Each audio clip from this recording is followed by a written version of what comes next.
কম সময়ে পাসপোর্ট করে দেওয়ার কথা বলে অর্থ আত্মসাতের অভিযোগে কথিত দালাল চক্রের ৮ সদস্যকে আটক করেছে র্যাব। রাজধানীর আগারগাঁও পাসপোর্ট অফিসে অভিযান চালিয়ে তাদের আটক করা হয়। পরে সংবাদ সম্মেলনে র্যাব জানায়, দীর্ঘদিন ধরে পাসপোর্ট অফিস কেন্দ্রিক প্রতারণার সাথে জড়িত এই চক্র।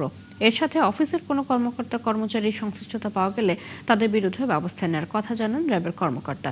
সকাল ৯টা থেকে রাজধানীর আগারগাঁওয়ে পাসপোর্ট অফিসের আশেপাশে অভিযানে নামে র্যাব। তাদের দাবি, পাসপোর্ট করতে আসা সাধারণ মানুষকে টার্গেট করে নানা প্রলোভন দেখাতো চক্রের সদস্যরা।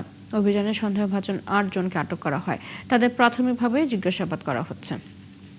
আমরা অভিযান শুরু করার আগে পাসপোর্ট অফিসের প্রতিনিধির সঙ্গে যখন যোগাযোগ করি, তারাও আমাদেরকে এই মেসেজটাই দিয়েছিল যে তাদের যদি কোনো কর্মকর্তা কর্মচারী কিংবা যে কেউ পাসপোর্ট অফিসে জড়িত থাকে, তাদেরকে যেন আমরা আইনের আওতায় আনি এবং তাদের বিরুদ্ধে যেন তাদের যাদের মধ্যে যে ইনফরমেশনগুলো পাবো সেগুলো যেন তাদের সাথে শেয়ার করি।